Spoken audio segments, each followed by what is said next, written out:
ஓம் நம சிவாய போற்றிவோம். ஓம் சிவாய நமக. என் அன்பு குழந்தையே, உன் வாழ்வில் மங்களகரமான நாட்களை அள்ளித்தர காத்திருக்கிறேன். விரைந்து வந்து நிறைவாக பெற்றுக்கொள். இதுவரை உன் வாழ்வில் வந்த கர்ம வினைகளின் பயன்களையும் சோதனைகளையும் துன்பங்களையும் பெற்று கொண்டாயல்லவா?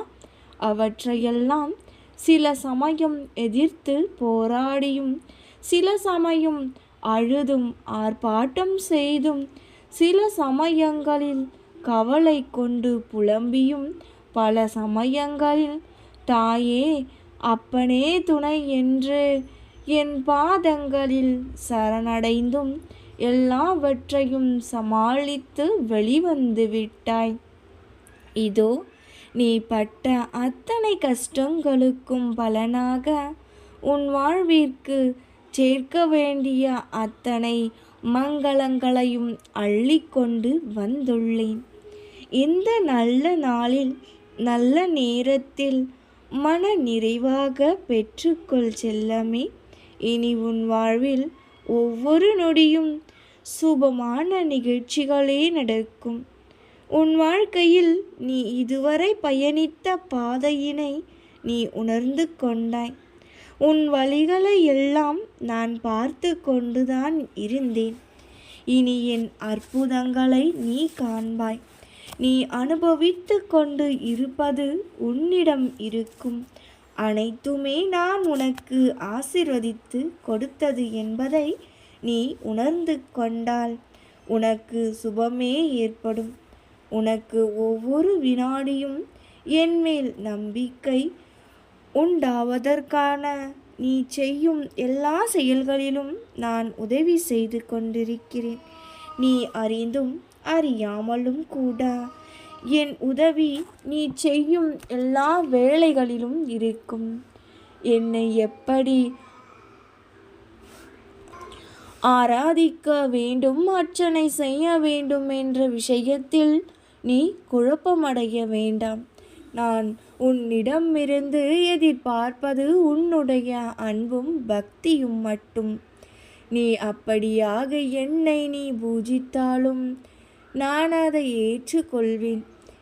என்னை எனக்கு படைத்தாலும் நான் சந்தோஷமாக அதை உண்பேன். எந்த வழிமுறைகளும் விதிமுறைகளும் உனக்கில்லை தங்கமே.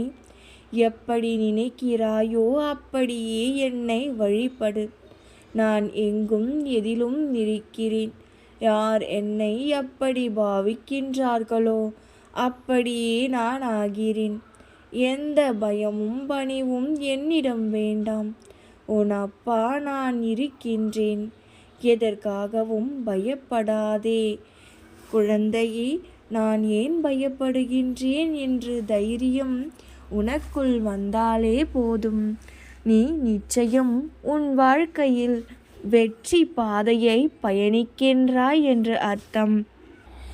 நீயாக என்னை தேடி வந்து நீயாக உன்னுள் உள்ள குமுறல்களை கொட்டிவிட்டு நீயாகவே என் பாதங்களில் சரணடைந்ததாக நினைத்து கொண்டு இருக்கிறாய். என் கண்மணியே, உன்னை என் பாதையில் இழுத்தது நானே. யாரிடம் சொல்லி அழுவது, யார் மூலம் இதற்கெல்லாம் வழி பிறக்கும் என்று திக்கு தெரியாமல் நின்றிருந்த போது உன்னை என் பாதையில் கட்டி இழுத்தேன். உன்னை தேடி நான் வந்து என் கைகளில் உன்னை அடைக்கலமாக வைத்து கொண்டேன்.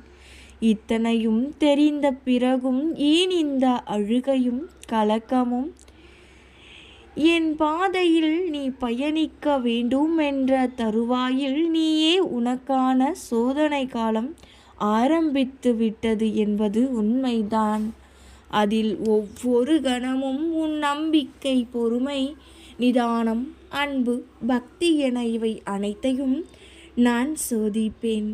அது உனக்கு கஷ்டத்தை தர அல்ல, வாழ்க்கையின் பக்குவத்தையும் ஆன்மீகத்தின் மகத்துவத்தையும் நீ அறிய வேண்டும் என்பதற்காகவே. நீ பயணிக்கும் வழியில் என் துணை நிச்சயம் இருக்கும். ஆனால் வழியில் முட்களும் இருக்கும். நீ கவனமாக நடந்தாலும் சில முட்கள் உன்னை காயப்படுத்தவும் செய்யும். காயங்கள் வலியை உண்டாக்கும். ஆனால் நீ அந்த வலியை தூக்கி எறிந்து விட்டு நட. உனக்கு துணை நானே. நீ எங்கே சென்றாலும் உனக்கு பக்க பலமாக உன் அப்பா நான் வருவேன். நீ எதற்கும் கவலைப்படாமல் இரு தங்கமே. நீ போகும் இடமெல்லாம் செம்மையான பூந்தோட்டத்தை அமைப்பது என் வேலை.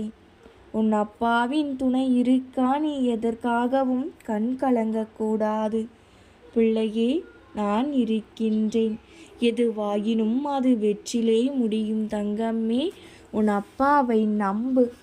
நான் பார்த்து கொள்கின்றேன் எல்லாவற்றையும்.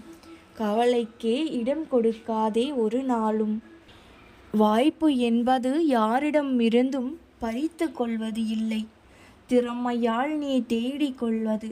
அதனால் உன் திறமையில் கவனம் செலுத்து. வாய்ப்பு உன்னை தேடி வரும். எந்த ஒரு இக்கட்டான சூழ்நிலையிலும் நீ சாதிக்க பிறந்தவள் என்பதனை நினைவில் வைத்துக்கொள்.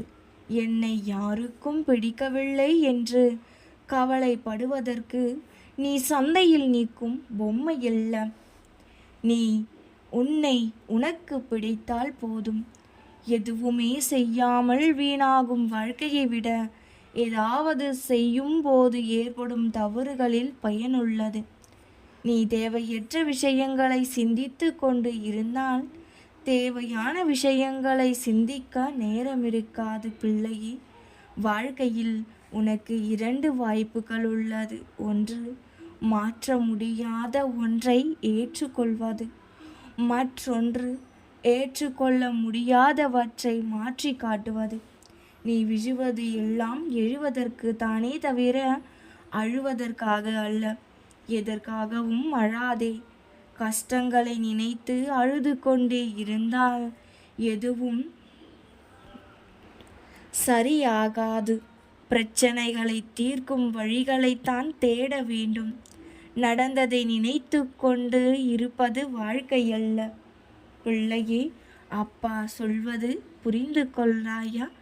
அதனை மறந்து அழ வைத்தவர்களுக்கு முன்னால் சிரித்த முகத்தோடு வாழ்வதே வாழ்க்கை. எதுவும் இல்லாத போது சமாளிக்கும் திறமையும், எல்லாம் உள்ள போது நீ நடந்து கொள்ளும் முறையும் தான் உன் வெற்றியை தீர்மானிக்கிறது குழந்தையே. உனக்கு நிகழும் அனைத்தும் இறைவனால் தீர்மானிக்கப்பட்டதே. நல்லதாக நடந்தால் அது அதிசயம், கெட்டதாக நடந்தால் அது அனுபவம். நீ மன அழுத்தத்தில் இருந்தால் இறந்த காலத்தில் இருக்கிறாய். கவலையில் இருந்தால் எதிர்காலத்தில் இருக்கிறாய். நீ மன அமைதியில் இருந்தால்தான் நிகழ்காலத்தில் வாழ்கிறாய் என்று அர்த்தம். வாழ்க்கை என்பது பாசத்திற்கும் தன்மானத்திற்கும் இடையில் நடக்கும் போராட்டம். இறுதியில் பாசம் வென்றால் உன்னை இழப்பாய். தன்மானம் வென்றால் உன் உறவை இழப்பாய். கடினமான மற்றும் அர்த்தமுள்ள காரியங்கள் எப்போதும் எளிதான மற்றும் அர்த்தமற்ற காரியங்களை விட அதிக திருப்தியை கொடுக்கும். உயிரே போகும் நிலை வந்தாலும் நம்பிக்கையை மட்டும் இழக்காதே. இழந்தவைகளை மீண்டு கொண்டு வரும் ஆற்றல் அது ஒன்றுக்கு மட்டும்தான் இருக்கின்றது. அதனால் நம்பிக்கையோடு இரு. நிச்சயம் நல்லதே நடக்கும். நாம் இருக்க பயமேன். ஓம் நம சிவாய போற்றிவோம். ஓம் சிவாய நமக. நல்லதே நடக்கும்.